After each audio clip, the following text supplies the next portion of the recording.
All right, we'll be recording that. So, welcome. My name is Krista Glazier.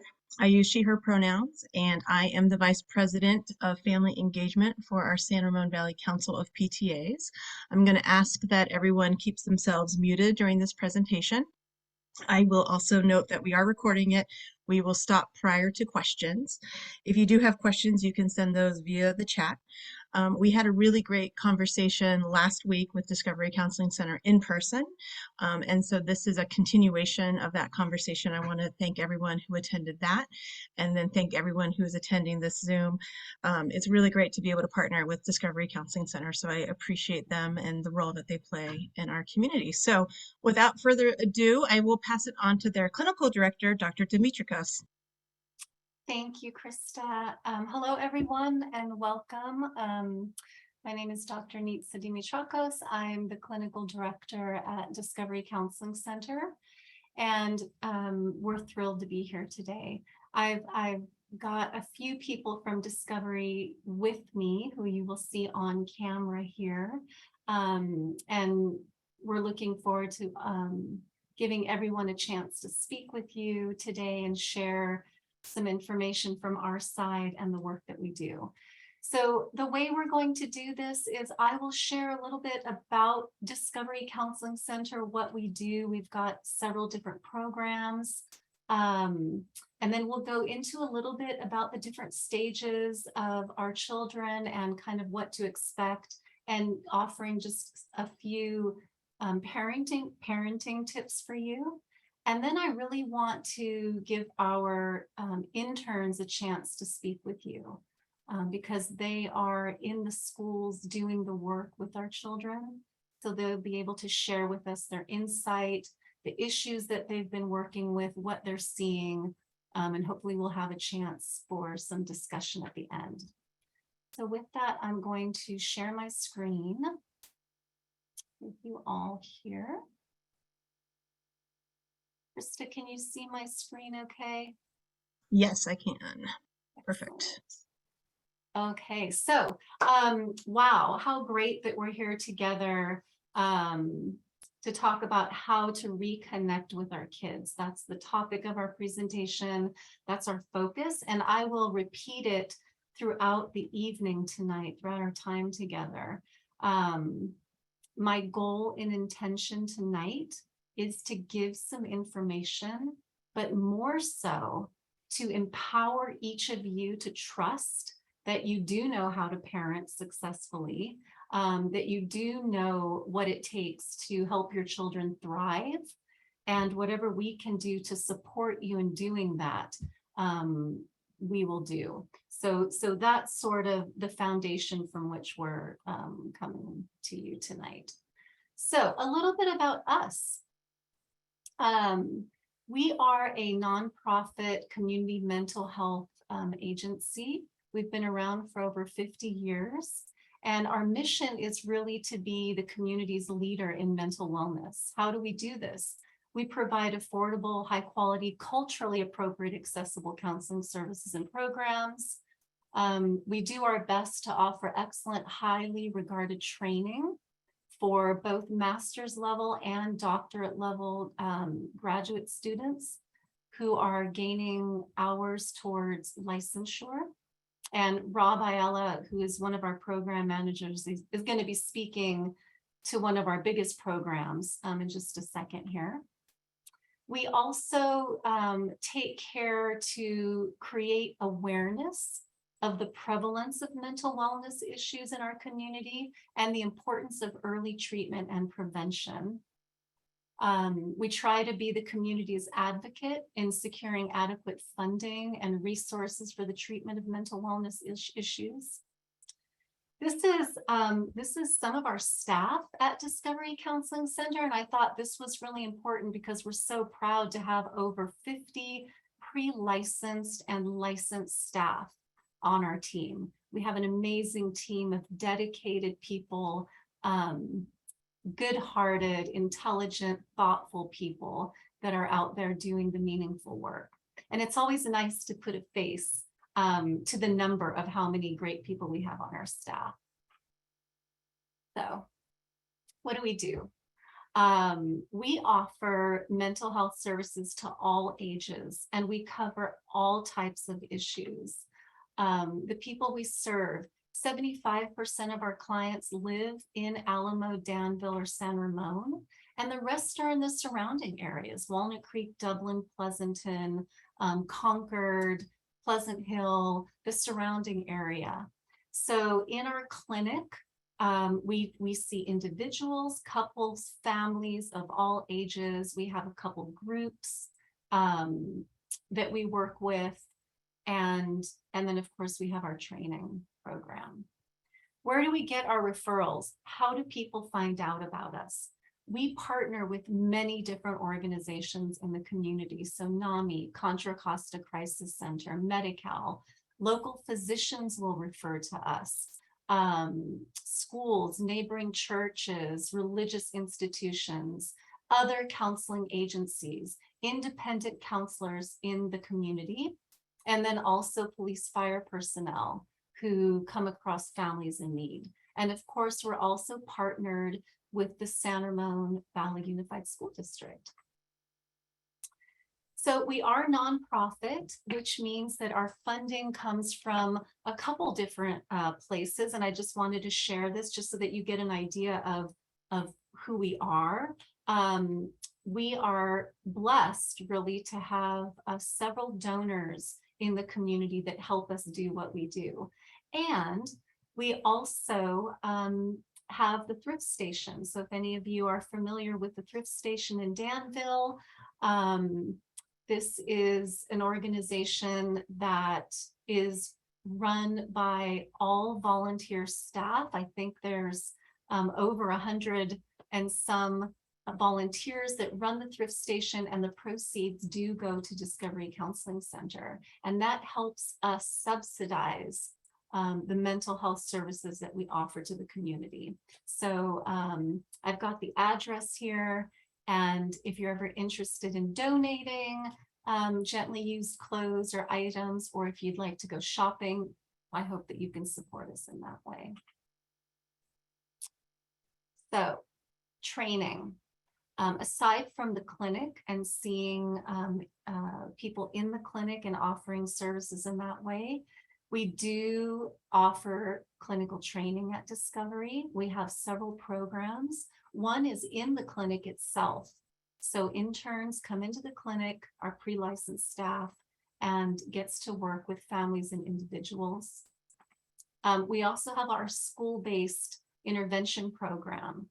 And this is a partnership with the school district. And I'd like to invite Rob Ayala, who is our SKIP program manager. I'd like to invite him to speak just a little bit about the SKIP program. Rob. Thanks, Nitsa. Hi, good evening, everybody. As Nitsa said, I am the SKIP program manager and a former SKIP counselor within the program. I actually started my training in the program and never left, and kind of worked my way in and now am overseeing the program. It's basically a 30-year history that we've had with the San Ramon Valley Unified School District, a partnership that we began to provide free mental health support to all students in the district, which they graciously fund.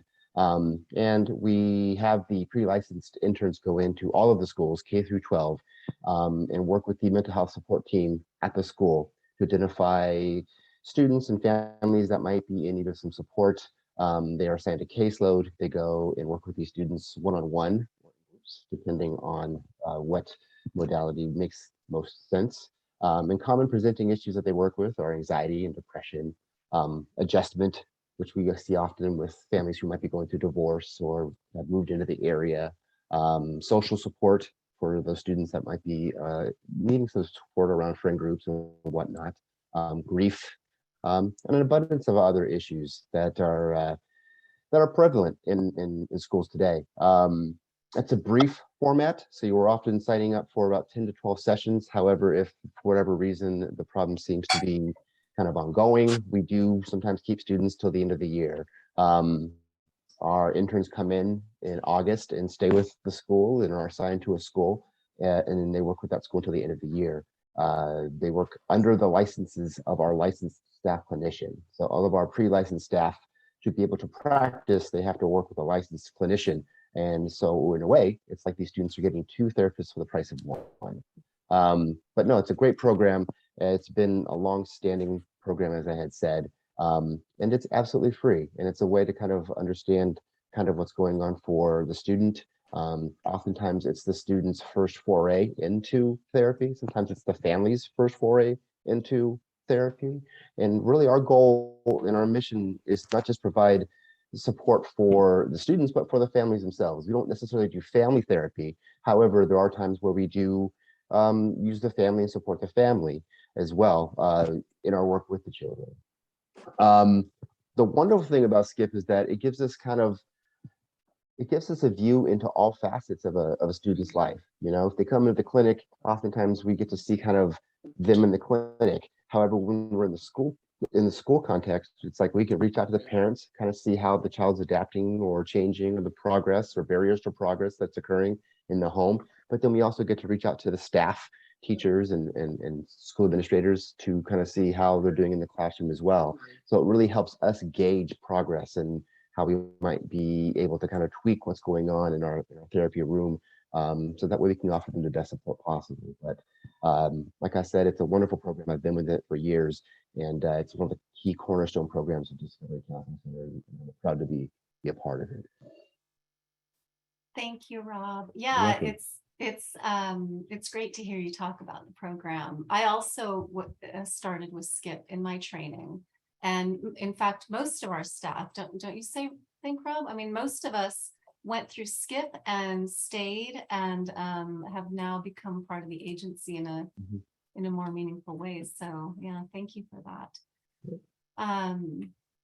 So we also have what's called a dual track program, and this is where interns can work in the clinic and SKIP, and they divide their time. This is for more advanced trainees and associates.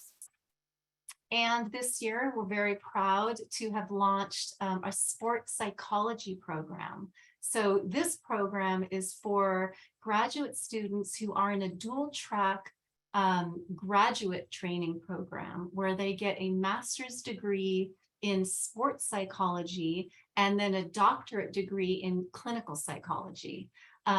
So we've again partnered with the district in this amazing way, and we have an intern in every high school in our district working with our athletes, our student athletes. So we're very proud of that program as well. So that's a little bit about us, just to give you an idea of who we are and all of the amazing things that we do. And there's so much more to what we do at Discovery. But I want to shift a little bit now to what we're here to talk about, which is how to reconnect. And I want to share just a few intentions, or at least bring our mind to what the intention is. If anything from tonight's conversation, and it's just an hour and a half, this is a big topic to tackle in an hour and a half. But my hope is that we can walk away having maybe a clear idea of how we are defining success for our children. So it's just some questions that I invite you to think about. How are you defining success in your family? What does it mean? Because oftentimes we talk to parents and we say, what can we do to help you? And they say, well, I just want my child to be happy. And while that's a wonderful thing to want, I'm a parent myself, of course, we want our children to be happy.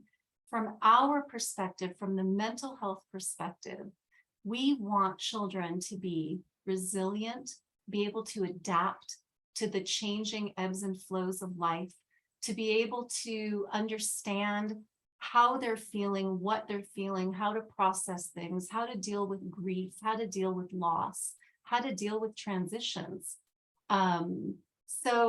So I invite you all to think about, what is the intention? What is it that we want here? What is the goal? What is your goal for being here? And then what can you do? And I put this in there because oftentimes, again, we have parents come and tell us and ask us, well, I don't know, it's so hard to parent my child. What can I do? What can I do? And again, one thing I'd love for us all to walk away with is I think we all know more than we think we know. If we just stop from it and ask ourselves, what do I need when I'm upset? What do I need when I'm having a hard day? What do I need to thrive? And I can tell you what I need personally. I need to feel respected. I need to feel heard, which means that someone's really listening to me, paying attention to me, not talking down to me. I need to be able to feel safe, which means having structure, but not having so much structure that I'm feeling suffocated. So all of these things that we need are very similar to what our children need. And sometimes if we can just shift that and think about it from that perspective, it can really help us when we're working with our kids.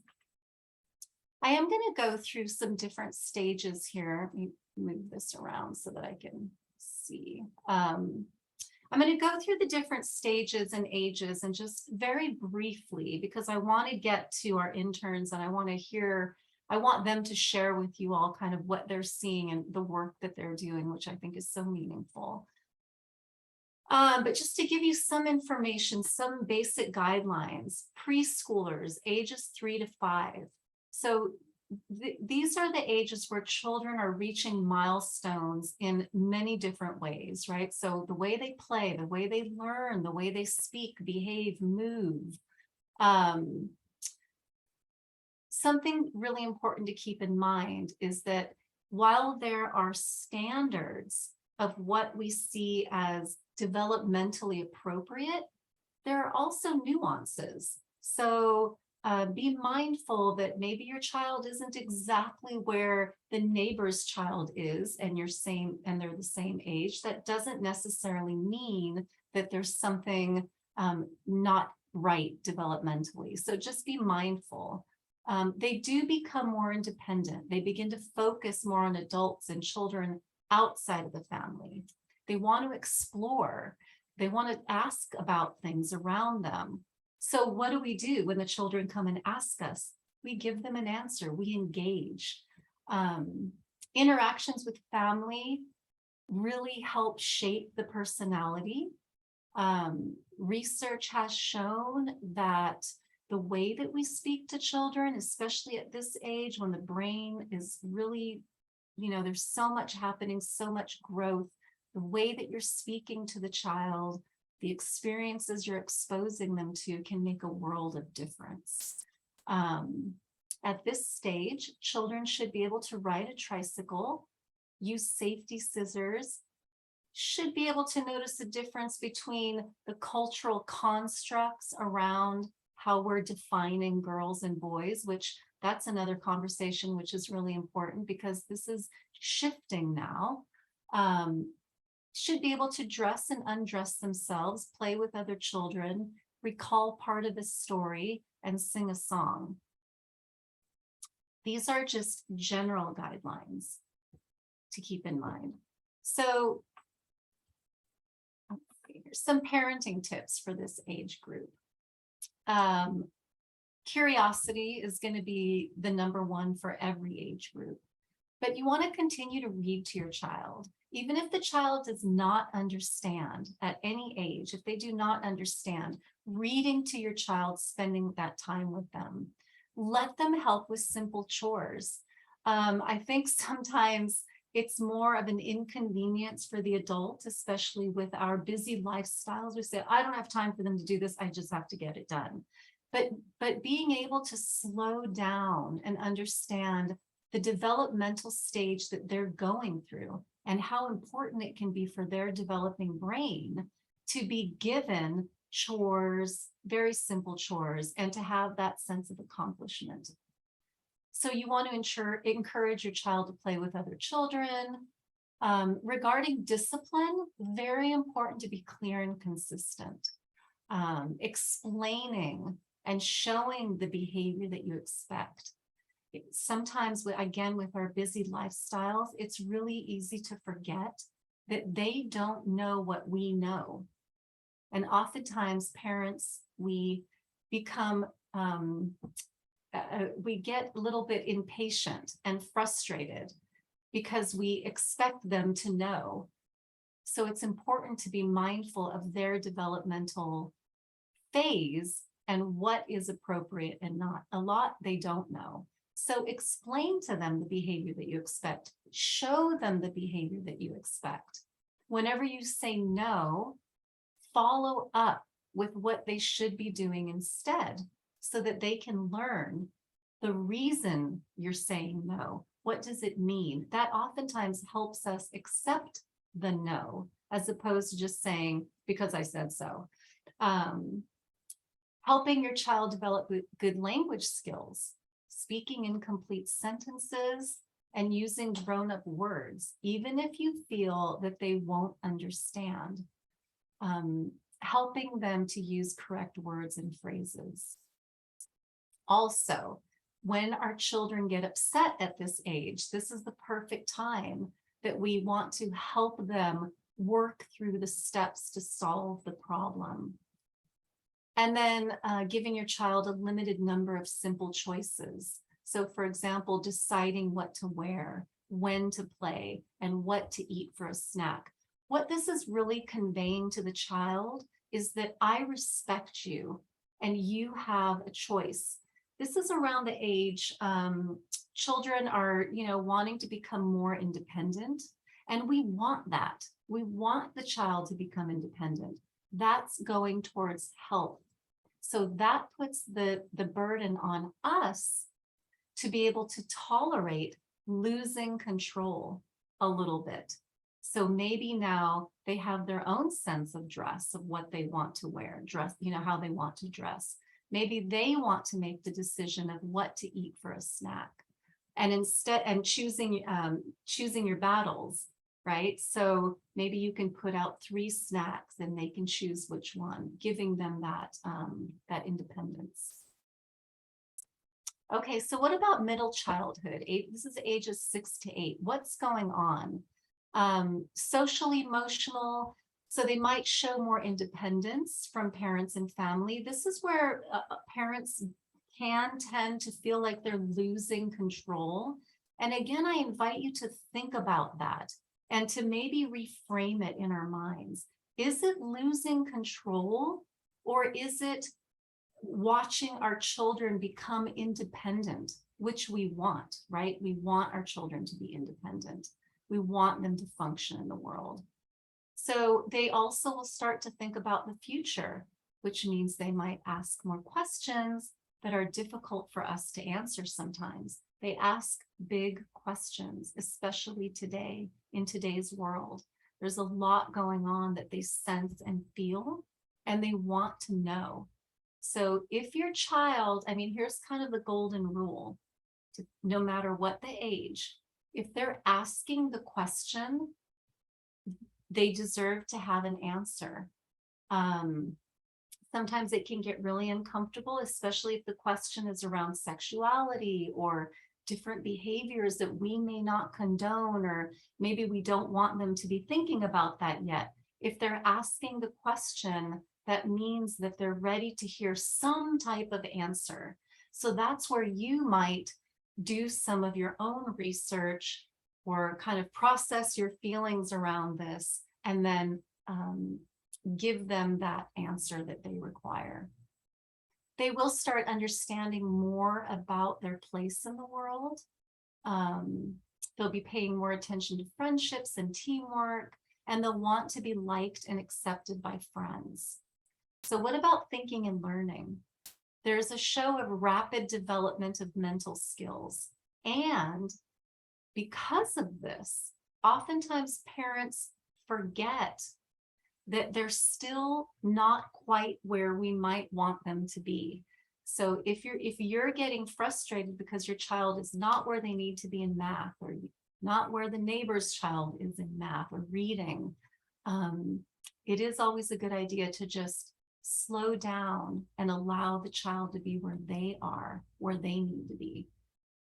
So thinking and learning, they learn better ways to describe experiences and talk about thoughts and feelings, and they can have less focus on oneself and more concern for others. or it might be the other way, which is also not an unhealthy sign if there is concern for self. So what do we do? How can we best parent our child during this stage? We definitely want to help them develop a sense of responsibility. So ask them to help at home. Talk with your child. There's a big difference between talking with and talking at. And again, going and remembering sort of what makes you come to life. When do you feel most loved, appreciated, understood? And this is really the age where you can start using that towards your children. You want to make clear rules and stick to them. So like, how long can they watch TV? When is it time to go to bed? What types of foods are okay, not okay? Be clear about behavior, which behavior is okay and what is not okay. And most importantly, respect them enough to tell them why. You know, I'm first generation born from Greece. And when I was a little girl, my mother used to say, this is not okay because it's not a value that we hold in our family. And no matter how I fought against that, I understood that this is something that this is a boundary that I can't cross. So a lot of it really depends on how you're saying it to your children. Do fun things together. I say this in the later slides when I'm talking about the teens, and I'll say it a few times. Throwing what I call a curveball. It's a reference to baseball, and I apologize. But what I mean by that is think about the patterns that you are in with your children, especially if you're in a pattern of conflict or in a pattern of frustration where kids are not doing what you want them to do. Things are not going the way you want it to go. Try throwing a curveball. Do something out of the ordinary. Just to show your child that, oh, okay, we're going to shift things up now. I'll talk about it more when we get into the teens, but that's really one of the funnest ways to shake things up and change the dynamic in the relationship so you don't get stuck in the routine. Continuing to read to your child. Ask your child to read to you. Using discipline to guide and protect rather than punish to make them feel bad about themselves. So again, thinking about as an adult at work, what makes you feel good when your supervisor speaks with you, or if you are a supervisor, what is the best way that you have people listen to you? It's usually through clarity, getting to the point, expressing the expectations, and not shaming. I mean, that doesn't feel good to anyone. So same thing with our kids. And following up any discussion about what not to do with the discussion of what to do instead. So give them the answer. Remember that they genuinely may not know. And even though we say, well, I told them over and over again, why aren't they doing it? Well, they may need to hear it in a different way, or they may need to hear it creatively or having fun with it. I'm just sort of going over just some ideas that hopefully you can walk away with. Very important to praise our children. Our children, no matter how they are behaving on any given day, need us to approve of them, need us to love them. So praise them, even when they're not having a good day and you see that they're trying, speak to their effort. And then, of course, supporting your child in taking new challenges, no matter what the challenge is, big or small. Okay, young teens, and then we've got teenagers, and then we're going to get to the interns. So young teens, this is 12 to 14. Whew, a lot happening at this age, right? A lot happening in the body, a lot happening at school, a lot happening with friends. different activities, figuring out who we are, sexuality's coming in, different behaviors in the world. This is really a time of physical, mental, emotional, social change. Hormones begin. This is a time when your teen might face peer pressure to use alcohol or tobacco products or drugs, sexual activity. It's something we don't want to talk about. We don't want to hear about it. And yet it's a reality. So again, the burden is really on us. So this is a time where we, as the parents, really need to think about what is our relationship to our bodies? What is our relationship to sadness, anger, jealousy, all of the big emotions? Because when our children start feeling those feelings, if we don't have a healthy relationship to these issues, it's going to be very difficult for us to lead them through in a positive way. Other challenges at this age that we might see, that we tend to see, are eating disorders, depression, relational issues at home, anxiety, academic anxiety, and our interns are going to speak more to these issues. At this age, teens make more of their own choices about their friends, sports, studying, and school. This is where it can get kind of tricky because sometimes the choices are not what we would like them to be. So the most important thing, if that happens, is for us again to remember, what do I need when my opinion or choice is different from someone else's? Sometimes it can make all the difference in the world to just listen, to really listen, and to become curious. Show me the TikTok. Do I agree with TikTok? Maybe not. Maybe I don't like the music, but let me listen to it. What video game are you playing? We tend to say, turn off the video game, too much, turn off the phone, too much music. But think about it. That's us missing out on a piece of our child that we may not know. So becoming curious, who is your child? What music are they listening to? What games are they playing? What action figures are they really interested in? What sports do they like? What sports do they not like? Really getting to know them will help them feel that you love them. And our goal as parents, I believe, is to be an ally.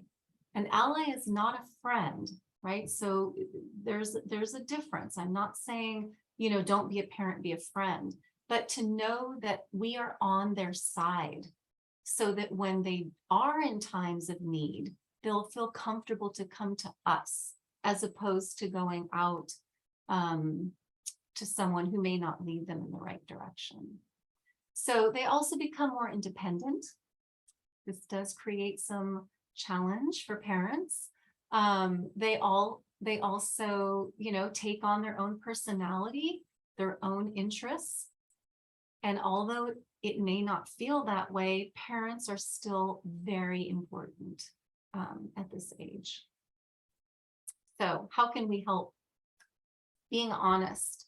You know that our kids, I said this last week, are like psychic little beings. They know things that we don't want them to know about us. And they know how we feel, and they know when we're upset, they know when we approve, and they know when we disapprove. So be honest and direct with your teen when talking about sensitive subjects, such as drugs, drinking, smoking, and sex.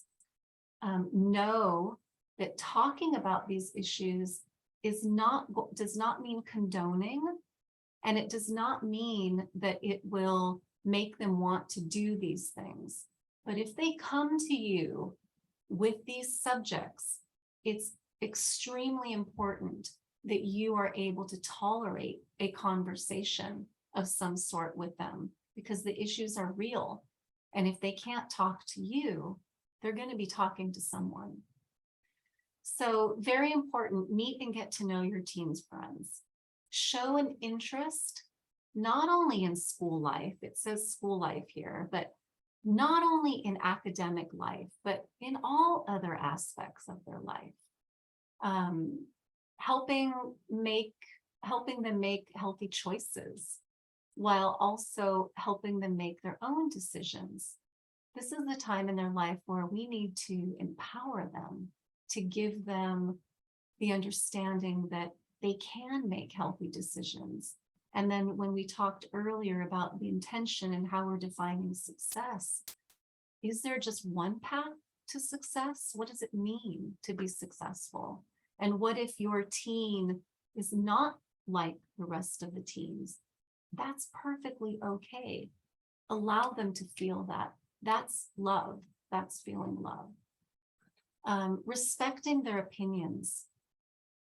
Even if you don't agree, just being able to respect opinions of others, as we know as adults, is a game changer. Just being able to respect the opinion. I don't agree, but I respect your opinion. What that's communicating is that I respect you. And what that communicates is I love you. And that in and of itself is very powerful. One thing that we do hear from teens is that they feel disconnected from the adults. They feel misunderstood.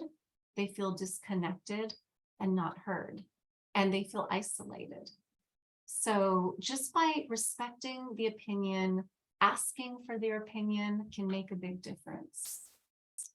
And then when there's a conflict, make sure you're clear about the goals, but allow your teen to have input on how to reach the goals. Even if you don't agree, allow them to have input, allow them to be engaged. Because again, remember, does it feel good to you when someone just tells you what to do without hearing how you're feeling? No, that never feels good, nor will it feel good to them. Okay, teenagers, ages 15 to 17. This is my last couple slides, and then we're going to get on over to our interns. Teenagers, what an amazing time this is. I cannot tell you how many times I'm in the company of parents and I'll hear parents say, oh, my teenager, it like, oh, I can't take it. But if we really stop and think about it, what an amazing developmental stage this is. A time of change, a time of thinking deeper, interacting in the world. Bodies are growing, brains are developing, relationships are building and shifting, and they're figuring out what they want to do. This is a time when your teenager might have concerns about body size or shape or weight.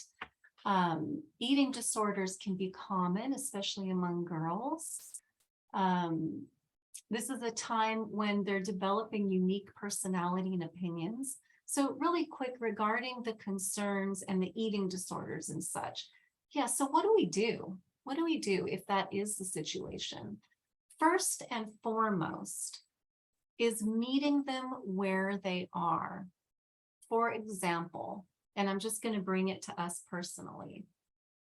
When you're angry or sad, is it helpful for someone to tell you you shouldn't be angry or sad? Usually I know for me, that does not work. If I'm upset and someone says to me, well, you shouldn't be upset, I say, okay, that's great. I shouldn't, but I am. So now what do I do? Same thing with kids, with teenagers, especially. Helping normalize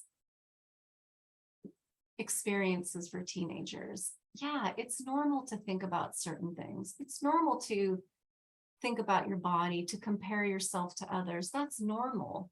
And helping them really find an intrinsic desire to make their healthy choices, but to feel good about themselves while they're doing it.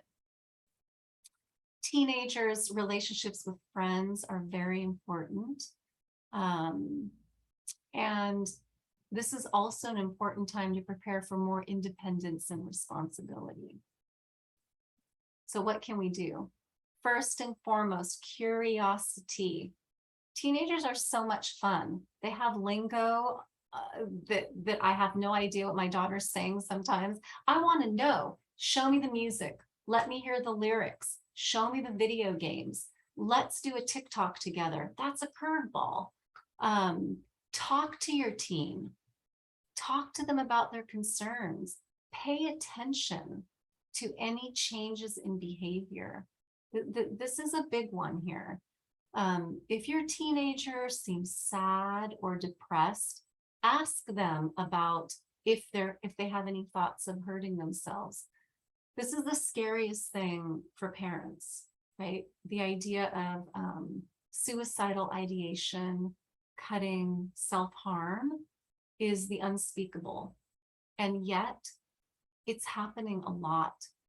Our interns will talk more to it, but we hear more than we want to hear. Asking about these things will not cause these things. In fact, asking may actually save and help your child. So it is important to be able to talk about it. And if you can't talk about it, then again, the burden is on us to seek support, so that we can learn how to talk about it. Show interest. Even in your busy day, we get home from work, we're exhausted, dinner's not made, we need to get things done, and your teenager might come and say, hey, I've got a video to show you. Show interest.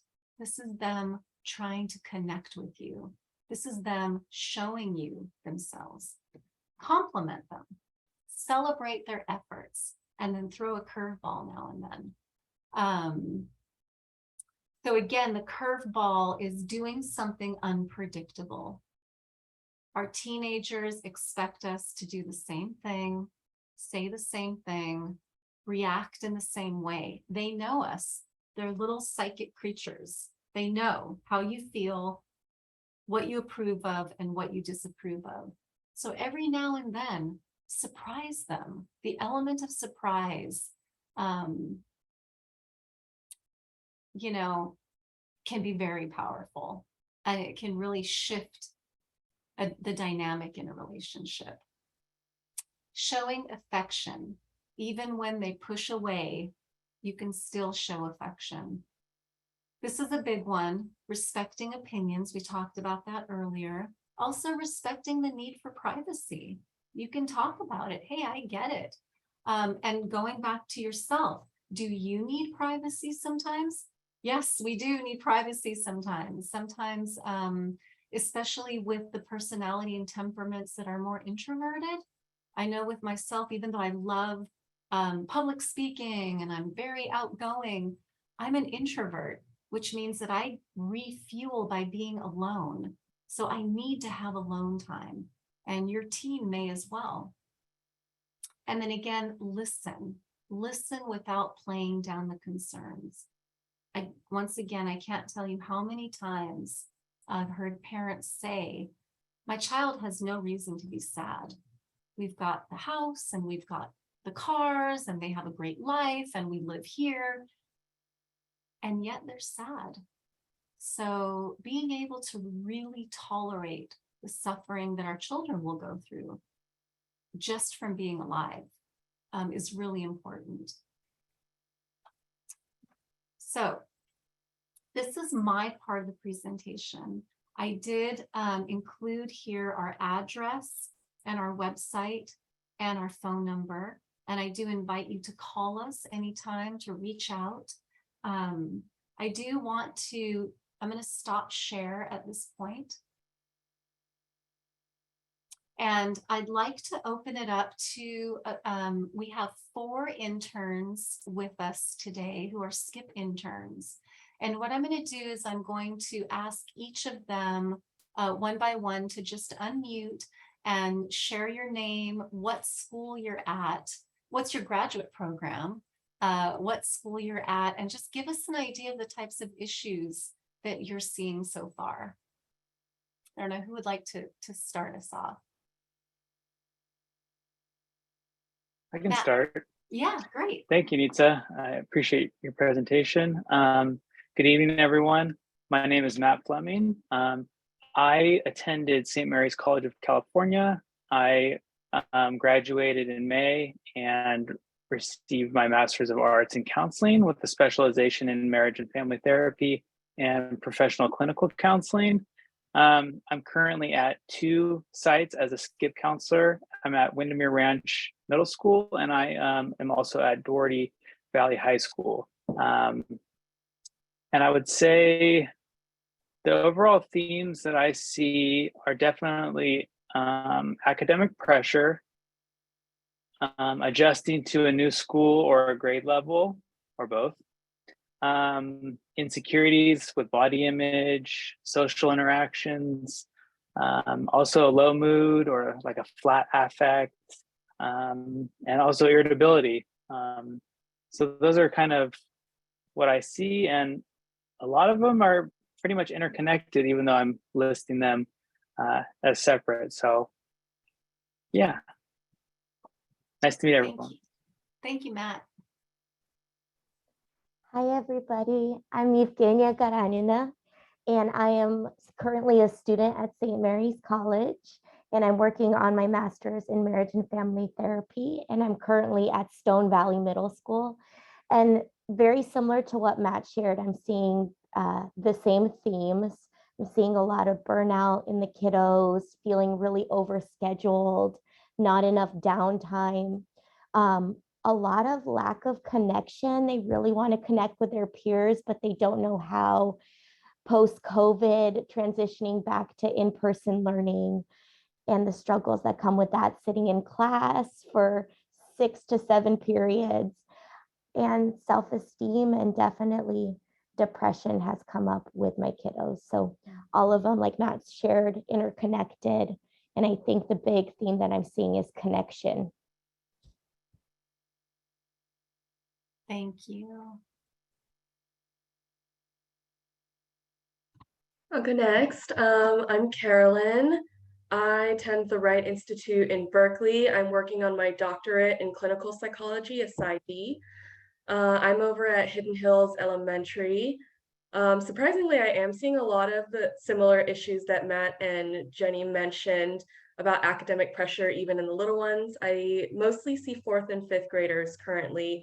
So I am seeing a lot of anxiety about the transition to middle school. They're being told a lot that they're going to need to be a lot more independent, that they need to work on their own, that they need to get started now so that they can be on track to go to high school and college, and a lot of anxiety around that, as well as navigating social relationships at that age is also kind of tricky, with the transition to friends being a little more important in their lives and friend groups kind of forming. So I can see a lot of trickiness in navigating those, and some worries about finding friends, maintaining friends, and definitely see lots of burnout from the academic pressure as well. Thank you. And my name is Jim Hoban. I am in the Master's in Counseling focused on marriage family therapy at Pacifica Graduate Institute.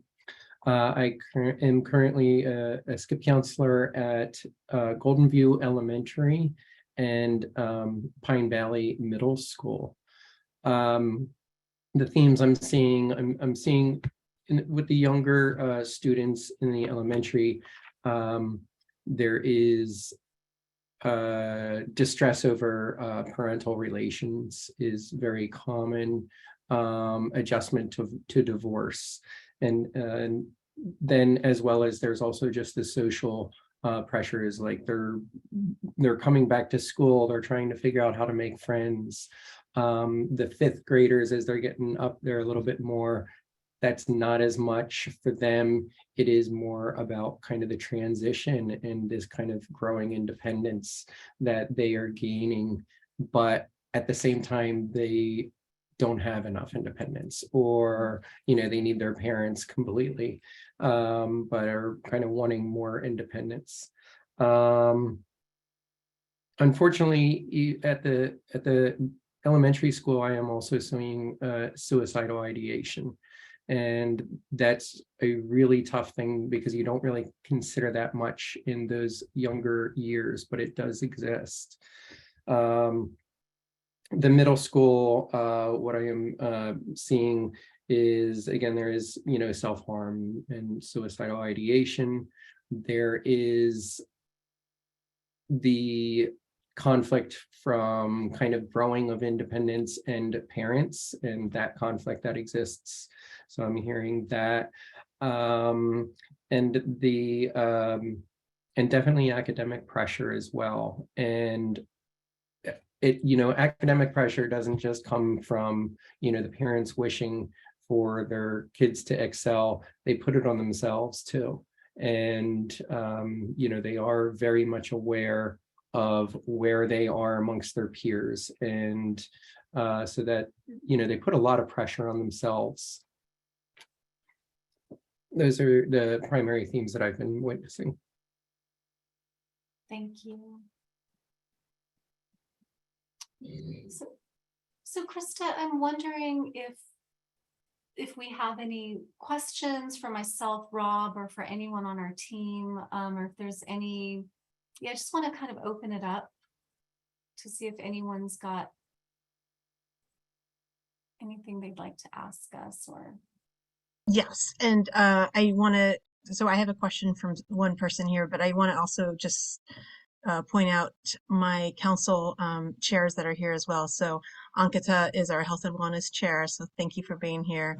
And Michelle is our sister school chair, so thank you for being here as well. Michelle asked, how many licensed clinicians are there and how many SCIP counselors are there? If you can answer that question, that'd be great. So Rob, how many SCIP counselors do we have? We have 34 right now. So some of the Matt and Jim are carrying a couple schools. So they've kind of allowed us to not have to bring one counselor in for each school. So yeah, usually we have up to, this year's about 33, but normally we would have like 36, 37. So we'd have one for each school. Yeah, we do have a counselor in every school in the district, K through 12. And then in terms of licensed staff in the clinic, there's about 10 to 13 licensed staff. Most of them are supervisors. So we have a big supervision team, and our supervisors are certified and really hold SCIP together. Yeah. Thank you for asking. Great. And I was going to stop the recording, but these questions are broad enough that I think I'm actually going to keep it going just because I think a lot of people would benefit from hearing this. So the next question was, how do we seek services for our students? Through SCIP? Through SCIP, I guess. Correct. Rob, do you want to? Yeah, so just really in the elementary level, get in touch with your teacher first and foremost. They'd be your first point of contact. And then the teacher would notify the principal, the mental health support team, and then they can get the ball rolling on that. And they would then inform our SCIP counselor and kind of start to get that going. On the middle and high school level, contact your school counselor. Those are the kind of points of contact who would start to get the ball rolling on services. And this person asked, how are SCIP counselors different from school counselors? So the school counselors are there's these new elementary school counselors is who I'm assuming this person is referring to. So this is, I believe, their second year at the elementary school. So what's the difference between those? Well, I can speak to the SCIP counselors. SCIP counselors are just straight mental health support. They we have somebody to talk about kind of what they're seeing today. That's really what their role is. And if there was somebody on the school side that can kind of speak to, the role of that would be very helpful. I could just kind of speak to what SCIP does. And we really just focus on mental health and do therapeutic services of mental health. Is the primary focus of our. Oh, Jessica's here. Maybe, yeah, Jessica is the Hi. right person. And I apologize, I'm on my phone because my computer is totally broken, as Nate said from an earlier meeting. So here I am. Hi, everybody. Good evening. My name is Jessica Colson. I'm the coordinator for SEL and College and Career Readiness, and I help support our school counselors and also help interface with the SKIP intern program. So I'm really happy to be here and to see all of you tonight. I will say that in the secondary setting, and I know the question was asked specifically for elementary, but in the secondary setting, school counselors really cover social, emotional, and academic concerns from students. And so they help with four-year planning, and they help with facilitating conversations between teachers and self-advocacy, as well as social emotional challenges. To stress, school counselors are not licensed clinicians, and they cannot provide therapy as the SKIP interns are being trained to do and as licensed clinicians can provide. So that's, I think, the biggest distinction between what the interns are working towards and what our school counselors can provide. At the elementary level, I would say that the school counselors are a little bit broader in their scope and much more focused towards social emotional supports. So they will work with students primarily on a larger basis. So they will push into a lot of classes and do whole class instruction. They will also facilitate targeted smaller groups. And they do a lot of work with social, emotional, and behavior needs with regard to the student population. And obviously there's not really a whole lot of academic advising going on at the elementary level. I think I covered that question, but if there's a follow-up one, I'm happy to take that. Yeah, I think this kind of actually connects, Jessica. So the question was, is there any small social group available for students? So what I'm hearing from you is that is offered by what you were just stating was elementary school counselors. And what I'm hearing is the SKIP counselors, it's much more one-on-one and not so much small social group. Is that correct? That is correct. The SKIP counselors do one-on-one work. And I know that many of you have probably seen presentations from your principals or in various like PTA meetings about our multi-tiered systems of support. And this is really something that we are targeting, especially with regard to really supporting all of our students through our strategic directions and really just through good teaching and learning. And so the school counselors can provide those small groups, and we do a lot of I don't want to use the word assessment, especially when it comes to students' social and emotional and mental health, but we do surveys and we sort of assess their overall well-being. And then based on that and teacher recommendation, and just in an elementary community that is a lot smaller and all of the personnel knows the students a lot more intimately, unfortunately, than they do at the secondary level, they can recommend various targeted supports for students, such as a small group. The only caveat to this and an unfortunate drawback is that our school counselors are half-time. They're a 0.5 at each site.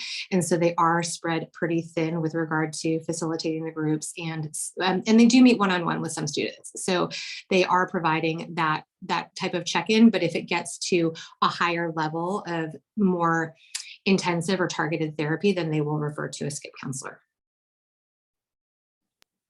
Yeah, it'd be great to have 1.0 elementary school counselors, right?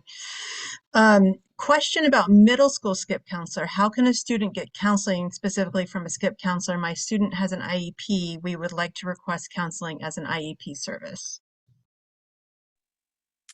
I think the first point of contact would be to perhaps send an email to the school counselor and the case manager. With regard to an IEP, depending on the student's qualifying reason, there could be psych services that are provided in the IEP. If that is not the case, then I think it warrants a conversation with the team to determine what is best for the student. If the student does not qualify for psych services, or there is a delay with regard to adding services to the IEP, then I would absolutely recommend reaching out to your child's pediatrician to see how they can help support and make a referral. Next question is, how do we talk to our elementary age kids about suicide?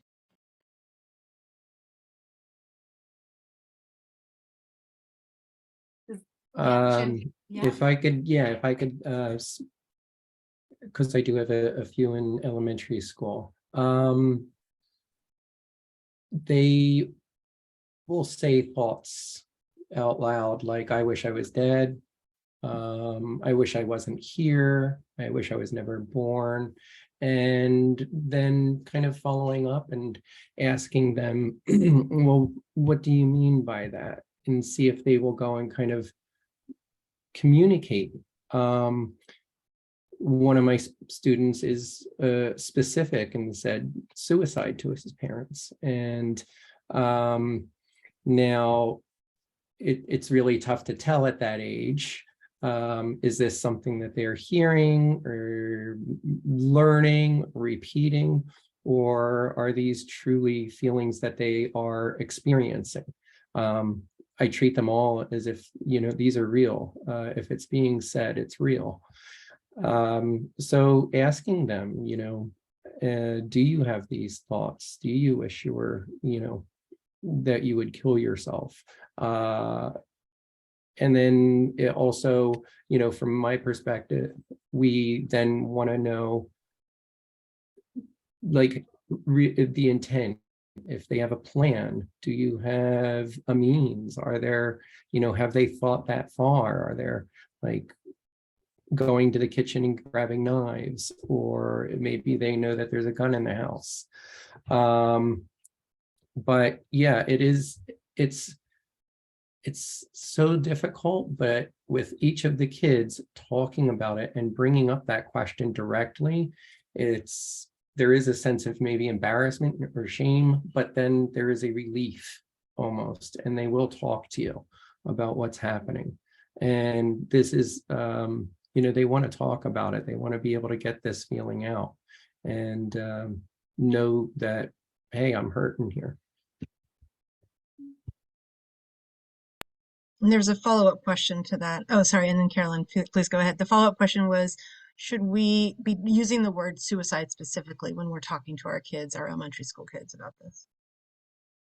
I can answer that as well. Though I just wanted to echo everything that Jim said and then add on, at least from our perspective, that we do talk about these things we call protective factors, which is like the things that are keeping you around. I love my mom. I love my family. Even I like mac and cheese. These things that like remind them of the joys in their lives, as well as things that can help them when they are struggling. So like Jim was saying, it's like if they're around like the kitchen and there's a lot of knives and that can trigger these like very intense thoughts. Well, how can I help? Can I keep them away? Can I put them in a locked drawer? How can I help you through these moments the best that I can? Going to the question Krista brought up, that I think that it would greatly depend on your child whether or not you use the word suicide. If they're using a certain language, so if they're saying like the I don't want to be here language, the I want to kill myself language, to use like the language that they would be using, I think that if you feel that your child can have kind of a deeper conversation about it, you may mention the word suicide, but I think that it would very much depend on the situation. I tend to work from a perspective of keeping the language of where the child is at, but I think that you probably know your child best, so do whatever feels right to you in that moment. There's one question, maybe Mitra, you could take this. There is a lot of stigma around therapy coming from different demographics. And how would you address that? Because I know sometimes as parents, we recognize that there is a need, but there is so much negativity around it that you want to shy away from it. So I just wanted you to, or maybe the SCIP counselors to, what would you address to the parents, why this can be such a positive aspect that we would take on as parents? Mm-hmm. I certainly understand the stigma and I understand the fear. And I also understand the suffering that's happening. And I think that as parents, yeah, we keep talking, I keep having these conversations about a shift in the paradigm and going back to what is our intention. So sometimes, we think about therapy as exploring who you are and what you're feeling. And that's a beautiful gift that we can do, is to really explore, like Jim is saying, when you have a child who's saying, I don't want to be here. allowing that child to have a space with someone who's objective and who understands how to hold that child in that space can be the biggest gift to the end of helping the child to learn healthy ways of coping. So from our perspective, therapy is really, it's learning a language. It's becoming fluent in a particular language that goes towards flexibility, because mental health, just like the body, before we exercise, we stretch, because if we don't stretch, we might, hurt something. Well, mental health is all about flexibility. So therapy is really about learning how to become mentally flexible and adaptable. The stigma maybe, is part of the problem, well, definitely part of the problem, where we see that vulnerability is weakness. And I understand, and really the way that we hold the stories that come to us, we know that this is the most vulnerable thing a parent can do, to have their child go to a stranger and share perhaps the things that we don't want people to know about our family and about our relationships. There's a lot of vulnerability. So we hold those stories. We talk about this in our didactic training. So our program has, every week we've got 2 hours of training. Our interns are doing 2 hours of group supervision, 1 hour of individual supervision. And there's a spirit with which we do this in our field, which is utmost respect and honor for the story. We hold it very, very respectful. So there is no judgment around the suffering. We're here to help endure the suffering and to help the children learn how to cope. That's what therapy really is. And we take, we see vulnerability as a great strength, to be able to cry, to be able to say I'm angry, to be able to be sad, to be jealous, to be envious. These are human emotions. And we see, research has shown, and we see it, in us as well, when we put things down and shove things down, it's very unhealthy to a cellular level. There's research that has connected physical dis-ease, connected that to mental dis-ease. So I think my question in return would be weighing out the risk, and how much are we willing to risk in terms of, and I'm sure that our interns have much more insight on the topic, and I would invite them to share their thoughts and feelings about the question as well, if they have anything. Yeah, I have something to add. I think on the topic of vulnerability as weakness and maybe not seeking therapy because of that, I think a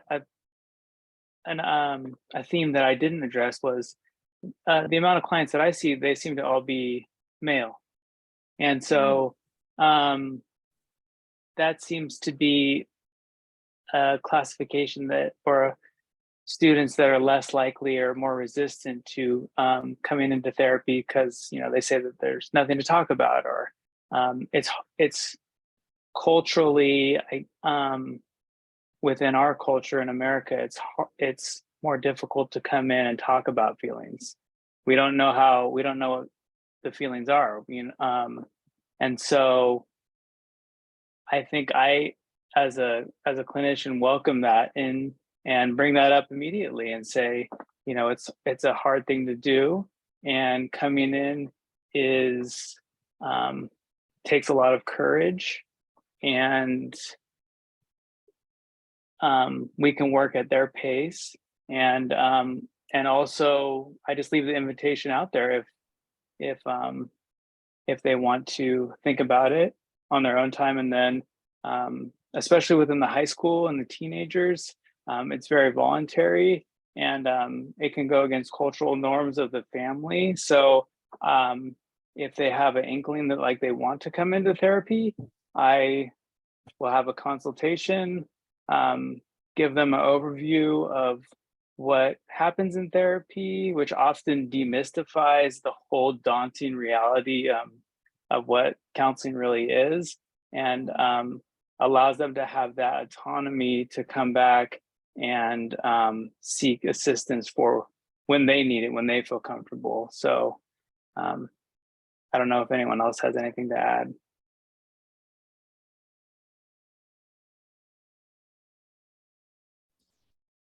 Oh, Oh, sorry, sorry. go ahead. Oh, thank you, Jim. I was just gonna add, skip counseling is also short, so it's 10 to 12 sessions. So coming from a point of let's try it, like what Nitsa was saying, throw a curveball. You can try it. We don't change by staying in the same place. So trying something new and short-based 10 to 12 sessions, that could be a great start, and you never know what can happen.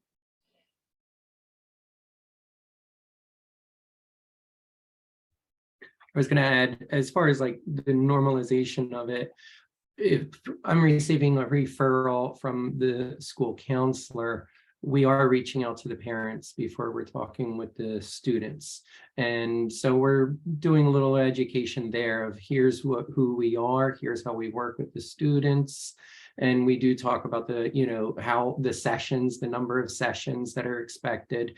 So, you know, hopefully we're also kind of just normalizing it during that introductory call and with the parents, and really just kind of listening to the parents as well, and you know, trying to be a part of their team and the school team, the district's team, to best support the student.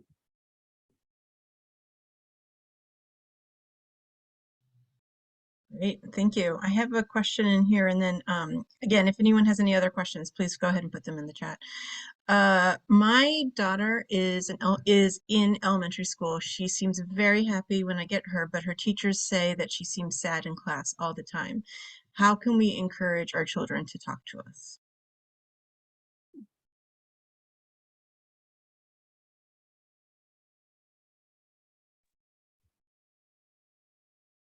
How can we encourage our children to talk to us? Mhm. Is that Yeah, because it sounds like there's something, like there's a disconnect, right? right? If she's hearing her teachers are saying that she's sad in class, but then when she picks her up, she seems happy, then maybe she's not getting the full story, or how does she get Mhm. more information from her child?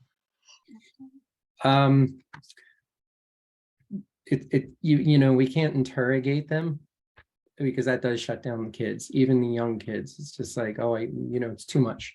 But just being there and being present with them, and, you know, playing with them, sharing activities at home with them, and listening for when issues come up, because they, you know, they will bring them up in quiet ways. And so it's just kind of having an ear open to these issues.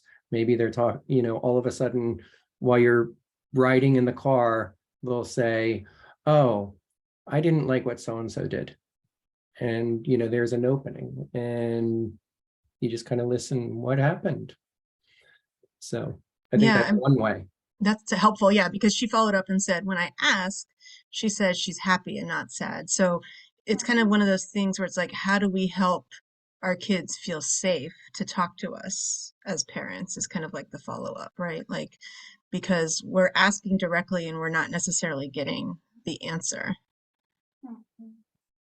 I think the other piece too, and we hear this a lot, that they're not telling us, you know, they're not telling us. Well, children speak in many different ways, right? So as adults, we've learned to put words to our experience, and we usually communicate with words, although we communicate in other ways as well. But children will communicate in behaviors. They will communicate in the way they play. They will communicate with their body language. You know, crossing your hands, or, you know, the hoodies, or wearing the sweats, you know, like they will communicate in other ways. So curiosity, just becoming really curious about the way their body language. When you ask about school, pay attention to the body. What is their body doing? Does their body go down? Does it go up? And sometimes not asking the direct question, like Jim was saying, and remembering, I guess, being respectful of their personality, because for some of us, if we are asked that direct question, well, tell me what happened, that shuts me down more. Like, I need to come out in my own time. So what makes you feel safe?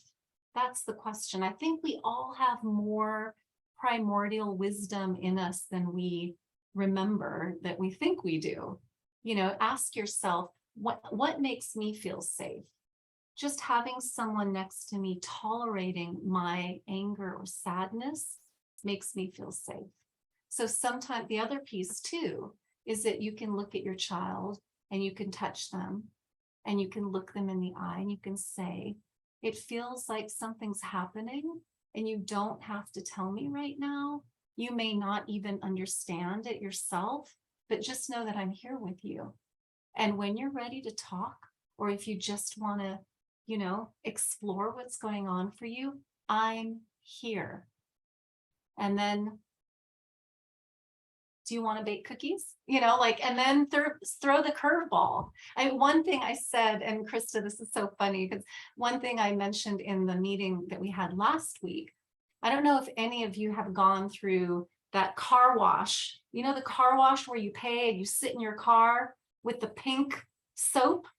I mean, pick your kid up from school and ask them what their favorite music is and blast it and go through the car wash at Chevron. I'm telling you, it's the funnest experience. I've done it with our daughter a couple times and it just changes everything.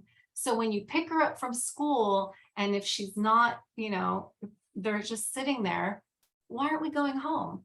Well, we're going to go have a surprise. That's the curveball. Those types of things, yeah.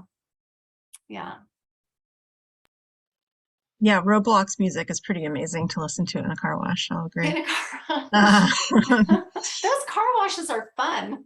yeah. This question, I'll ask it again. I think you touched Yeah. upon a little bit of it, but I think it's so important. We just want to make sure we cover it. So the question is, how can kids in middle and high schools talk to a counselor and feel safe? Are they aware of your services, or is there a referral eligibility required, so that everyone understands that? Rob, do you want to speak to that? I mean, I can speak to the safety piece. I mean, really a lot of the focus, and if any of the other interns, especially, Matt, being that you're at a high school, in my experience in working with middle and high school is just to allow them to know that the relationship that we establish in the room together is a lot different than any other relationship that's outside that room. There's trust, confidentiality, and we're here for them, and I'm an adult. I look like an adult. I have gray hair like an adult. So when people walk in, I am a figure of a parent probably. And I take really that very seriously because I know I have to break down those walls before that trust can form. And they will feel okay to be able to talk to me. So a lot of patience and just kind of following their lead. I don't want to pressure someone into sharing what they're not ready to share or opening. And I've had students that have come in and just sat like two whole sessions and not say a word to me. And that's what we did for 2 sessions. And that's what they need. So how do I get a child to talk to me? I just kind of follow their lead, and whenever they're ready to kind of open, they will open, but just to kind of give them that message that I'm here for you. This is about you. So whatever we need do for you to kind of get you to a place where you feel that you can be supported, that you trust that support to come from me. I'm here with you. So whatever you want to do, and that's kind of, and I let them have the control. So, and then the other questions, that was the first one I picked out, so I didn't really get the other one.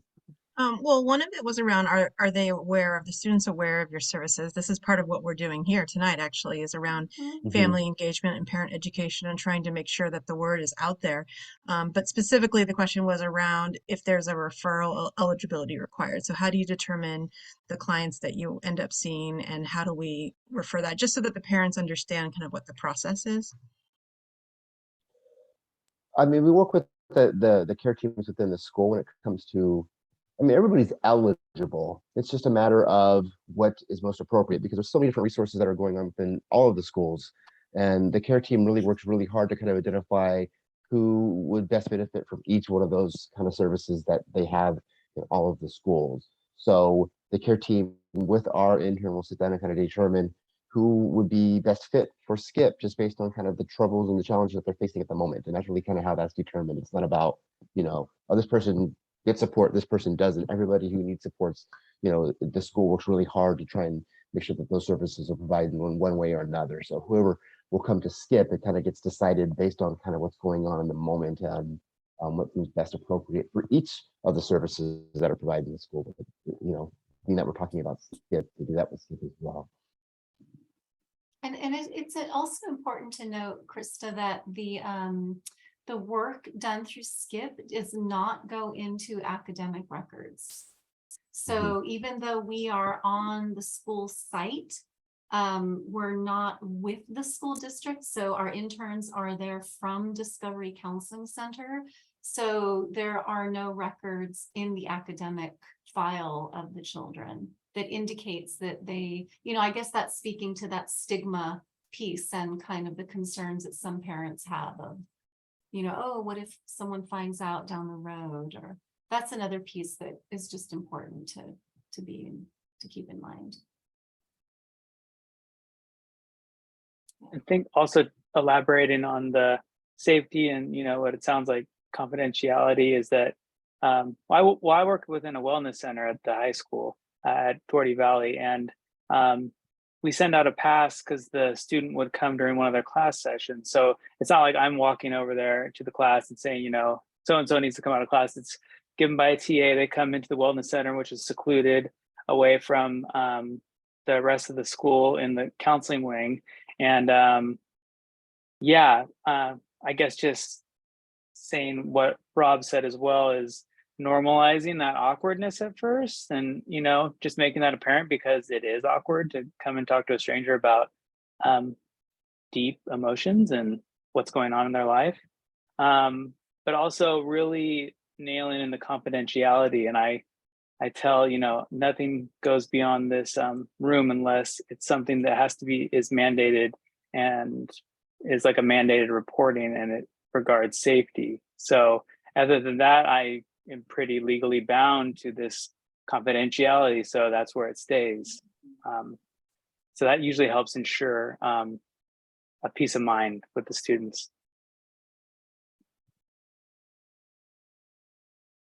That's really helpful. Thank you. There was another question about, can they get a copy of the presentation?